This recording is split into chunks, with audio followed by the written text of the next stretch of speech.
সবটাই আপনার সমাজে চালু আছে, ওইখানে আপনি রোজাদার, আপনি মুত্তাকি, আপনি রোজা রাখছেন, আপনি কিন্তু এই আকামের মধ্যে নাই। রোজা রাখে কেউ লুকায় না, কোনো খায় নাকি? আরে হাহু করেন তাড়াতাড়ি, খায় কি? লুকায় বিড়ি খায়, পানি খায়, মিথ্যা কথা বলে, ঝগড়া করে? তাহলে কেউ কথা বলছে, হাসিটা কথা বলছে নাকি? করেনি। তাহলে সরকারের কোনো শান্তি নাই, কোনো সিকিউরিটি নাই, কোনো পাহারাদার নাই, কেউ নাই।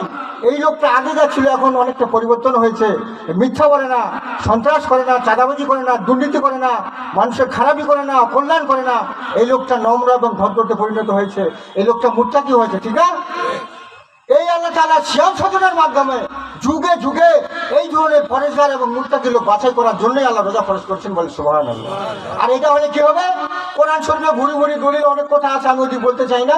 সূরা আরাফের মধ্যে আল্লাহ বলছেন, ওয়ালাউ আন্না আহলাল কুরা আমানু ওয়াত্তাকাউ লাফাতাহনা আলাইহিম বারাকাতিম মিনাস সামাওয়াতি ওয়াল আরদ। যেই সমাজের লোকেরা আমি আল্লাহকে ভয় করে চলার নীতি অবলম্বন করবে, আমি আল্লাহকে ভয় করে চলবে, মুত্তাকি হবে, ওই সমাজের লোকেদের জন্য আমি আল্লাহ তাআলা আসমান এবং জমিনের সমস্ত রহমতের দরজাগুলি খুলে দিব, বলে সুবহানাল্লাহ। এখানে খাবার ভয় নাই, সন্ত্রাসের ভয় নাই, হাইজ্যাকের ভয় নাই, কোনো কিছু নাই। আপনার আমার সমাজের সবাই যদি ভালো হয়ে যায়, সবাই যদি ইমানদার হয়, ওখানে কিন্তু চুরি চামড়ি থাকবে না। থাকবে? থাকবে? থাকবে না। আল্লাহ তাআলা বলছেন, যখনই আপনাকে লোকেরা মুত্তাকি হবে, পরেশগার হবে, আমি আল্লাহ তাআলাকে ভয় করে চলানোর নীতি অবলম্বন করবে, আমি আল্লাহ তাআলা ওদের জন্য আসমানের রহমতের দরজাগুলো খুলে দেবো। মুফাসসিরিন ইকরাম বলছেন, এতে যত ব্যাখ্যা আছে অনেক। তার মানে আল্লাহ তাআলার রহমতের দরজাগুলি খুলে দেওয়ার অর্থ হচ্ছে আপনার জমিনে আল্লাহ তাআলা ফসলে ভরে দিবেন, আল্লাহ তাআলা আপনাকে রহমত করবেন, আপনার পুকুরে মাছে ভরে দিবেন, কোনো পোকা নাই, আপনার ক্ষেত্রে কোনো পোকা নাই, আপনার কোনো হতাশা থাকবে না, আপনার কোনো চিন্তা থাকবে না, খাওয়ার চিন্তা, পড়ার চিন্তা, থাকার চিন্তা, চুরির চিন্তা, ডাকাতির চিন্তা, হাইজ্যাকের চিন্তা, এগুলি থাকবে না। এগুলি আল্লাহ তাআলা দূর করে দেবেন। কখন দিবেন? ওয়ালাউ আন্না আহলাল কুরা আমানু ওয়াত্তাকাউ, আমার উপরে, আমি আল্লাহর উপরে ঈমান আনবে, আমি আল্লাহকে ভয় করে চলবে, আমি আল্লাহকে ভয় করে চলার নীতি অবলম্বন করবে, এখন যেমনটা হয়েছে। তাহলে এই বিশ্বকে সন্ত্রাস মুখর, এই পৃথিবীকে পরিচ্ছন্ন করার জন্য, সংস্কার করার জন্য আজকের সংস্কারের নীতিমালা গ্রহণ করা হয়েছে। কোরআন নিয়ে সংস্কার করতে হবে। কোরআনের বাইরে যদি আপনি শান্তি খুঁজে বেড়ান, আপনাকে কিন্তু আস্তে আস্তে অশান্তির দিকে আপনাকে ক্রাশ করে দেবে, আপনি কিন্তু শান্তির লাগাল পাবেন না।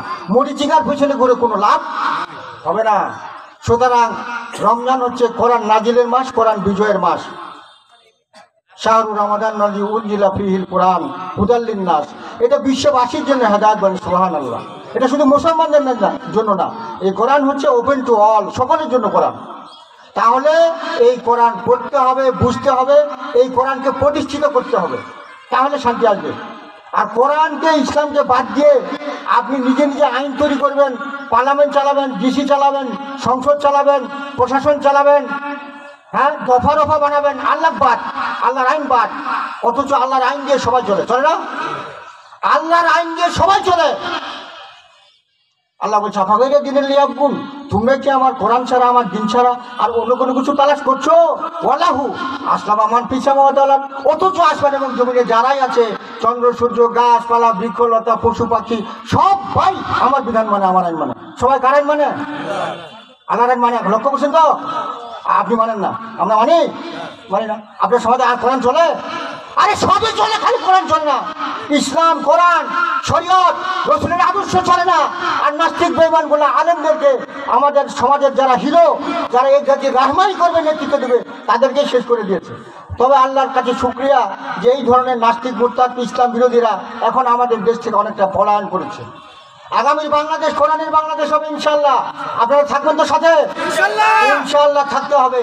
কোরআনকে বিজয়ী শক্তি হিসেবে প্রতিষ্ঠিত করতে হবে, নেতৃত্ব দিতে হবে। এই সিয়াম সাধনের মাধ্যমে আল্লাহ তাআলা যে সোনার মানুষ তৈরি করতেছেন। আমরা কিন্তু রোজা রাখলে রোজা হয় না। রোজা রাখার দুইটা শর্ত। হুজুর সাল্লাল্লাহু আলাইহি ওয়াসাল্লাম বলছেন, মান সামা রমাদানা ঈমানান ওয়া ইহতিসাবান গুফিরা লাহু মা তাকাদ্দামা মিন যামবি। যে ব্যক্তি ঈমান এবং ইহতিসাবের সাথে রোজা রাখবে, মানে হিসাব করে দেওয়া হবে। আপনি আগত যেমন ছিলেন, আপনি সুদের ব্যবসা করেন, ওইটাই করছেন, মিথ্যা কথা করেন, ওইটাই করছেন, সন্ত্রাসী বদমাশি ইসলাম বিরোধী আন্দোলন করেন, ওইটার সঙ্গে আসেন, রোজা হবে না। মিথ্যা কথা বললে রোজা হবে না। খালি না খাই কষ্ট হয়ে বলি, রোজা হইল না। তার মানে আপনি এই যে সাপ করবেন হিসাব করে করে আপনার বিরুদ্ধে আপনার মধ্যে যে ইসলামের যে সমস্ত আখলাক চরিত্র আছে এগুলিকে আপনি পরিহার করবেন, আপনি সোনার মানুষে পরিণত হবেন। এইভাবে এই যে সাবের যদি আপনি আমি রোজা রাখি, আল্লাহ তাআলা রসূল বলছেন যে তার অতীত জীবনের সমস্ত গুনাহ খাতা ক্ষমা করে দেওয়া হবে বলে সুবহানাল্লাহ। সুতরাং হুজুর সাল্লাল্লাহু আলাইহি ওয়াসাল্লাম বলছেন যে ব্যক্তি রোজার মাস পাইলো অথচ তার জীবনের পাপ রাশি ক্ষমা করে নিতে পারলো না, সে ধ্বংস হয়ে যাক। আমাদের অবস্থাটা যেমন না হয় বলেন আমিন। এই শ্যাম সাধনা